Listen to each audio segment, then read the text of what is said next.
In this week's player blog, Ryan Fox writes about his sporting life, emulating the successes of his famous family, long driving competitions with Dustin Johnson and beating talent with hard work. Growing up, I always wanted to be a professional sportsman. One of my first ever memories that I can remember was my granddad, my mum's dad, bowling to me in the backyard. His name was Merv Wallace. He played cricket for New Zealand in the 30s, 40s and 50s and even captained New Zealand for a test match.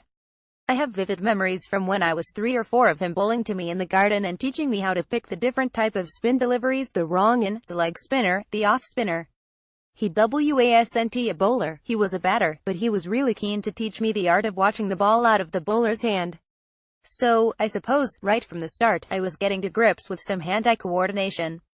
I can also remember whacking little plastic golf balls around the backyard with some kids' clubs at the same sort of age, and there are plenty of pictures floating around of me holding a rugby ball when I was 3 years old, but to be honest, cricket was my first real sporting love. You can start playing cricket a lot younger than other sports, so most of my early memories revolve around playing cricket. Being around international sportsmen has always been fairly normal to me. My dad isn't Grant Fox, the All Black, he's just dad to me, and my granddad was always my granddad, regardless of everything they had done in their sporting careers. For me, I don't remember too much of dad playing rugby because I was 6 when he retired. But I remember one game when he was playing and all the post-game stuff, going into the changing room and being surrounded by these giant guys or kicking a ball around on the field like you could do back in the day. Now that I'm a bit older, I can appreciate my father's achievements.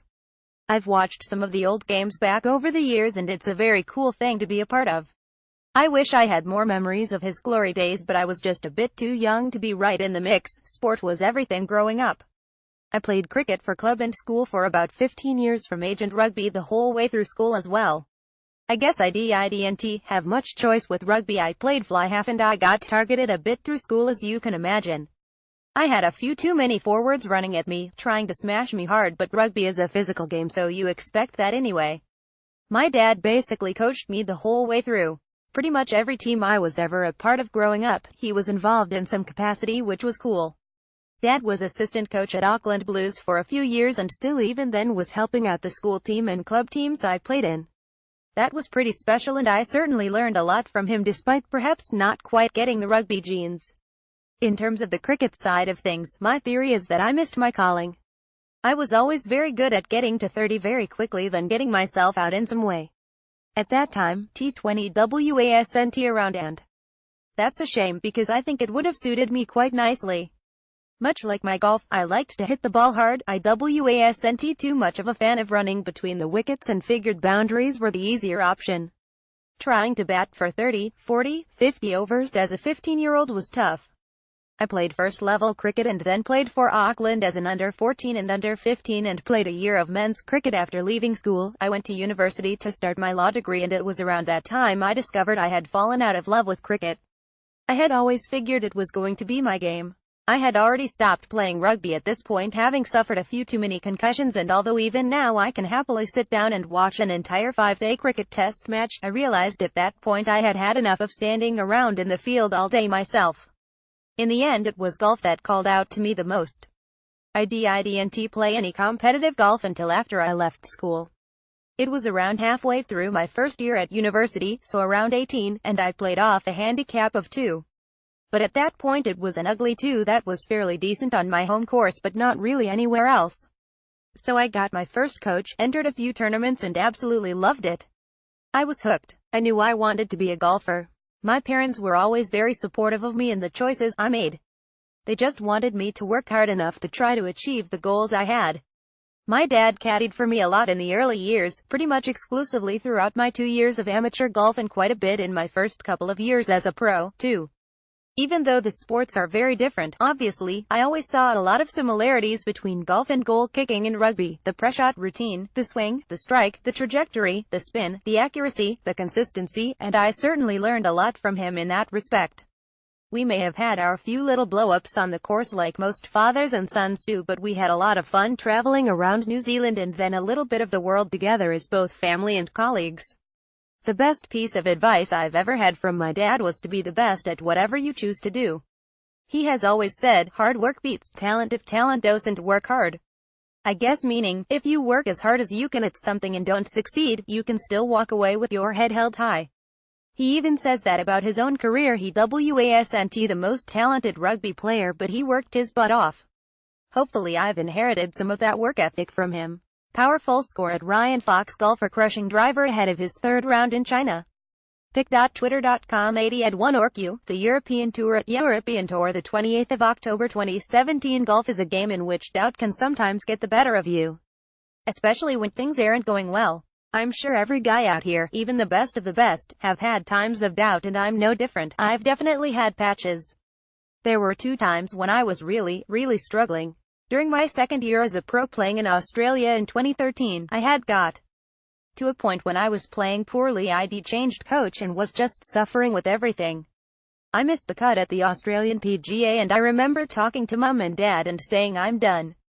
There were only 2 events left of the year. I didn't have enough money to keep my card, and at that point I didn't really care if I did or not. And it was Dad who helped me turn a corner. He came over to caddy in the Australian Masters at Royal Melbourne and asked me at the start of the week, "Why do you play golf?" I said it's supposed to be fun. So we decided that was our goal for the week, to go out with 0 expectations and try to enjoy it. If it works, and if it doesn't matter. I ended up finishing 5th that week and made enough to keep my card. That was the catalyst for the following year, which turned out to be best of my career up to that point. The other low point was in 2015 when I was on the Challenge Tour and missed my card for the European Tour by 1 place. That was tough. I was comfortably inside with 2 events to go and played poorly while the other guys around me played very well to get their cards. That hurt and probably took me around 6 months to get over that. But as with a lot of things in life, there are swings and roundabouts. Having that extra year on the Challenge Tour probably helped me a lot. I played well the whole year out there and ended up getting a much better card, finishing 4th than I would have done finishing 15 the year earlier. I've been able to play in almost everything this year. He always said hard work beats talent if talent doesn't work hard. Going from struggling on the Australian Tour to the top European Tour events in 2 years has been a dream. Getting to this point is the biggest success of my professional life so far. The goal growing up was always to play at the top level of any sport. I still pinch myself at times. This year has been awesome. It took me a few months to feel comfortable. Playing in big events week in, week out compared to 1 or 2 a year is a big change. I'm definitely a golf nerd, and if I'm being honest, it took me a while to adjust to playing with the guys I'd idolized growing up, the guys I'd watched on TV all the time.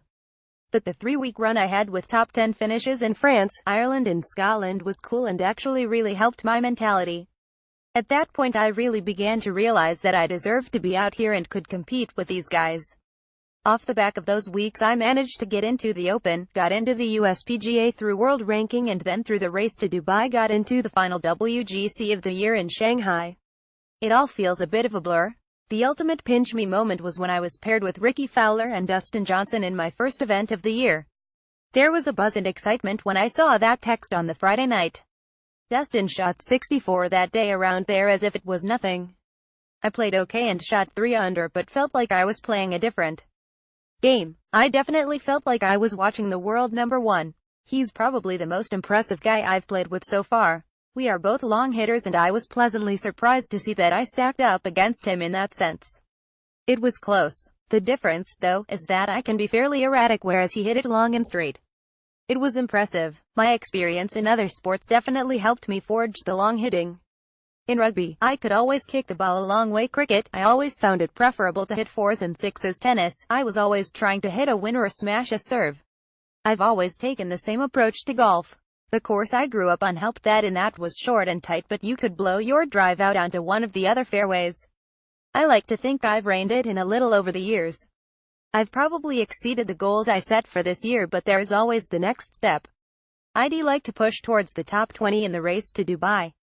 That gets you entry into a few great events like the WGC in Mexico, the Open at Carnoustie. The other big goal, of course, is to get that first European Tour win. Everyone out here wants to win every week, and I'm no different. But it's really hard. I'd love to get over the line as soon as possible, whether that's in one of these Rolex Series events or next year. I might not be an All Black, but I feel very lucky to have added to my family's legacy a little bit. Last year I played the Olympics, something no one else in my family had done, and it brought me a lot of pride to become the third generation to represent New Zealand in 3 different sports. I have a way to go to catch up, but I'm only just beginning. Follow Ryan on Twitter, Instagram and Facebook.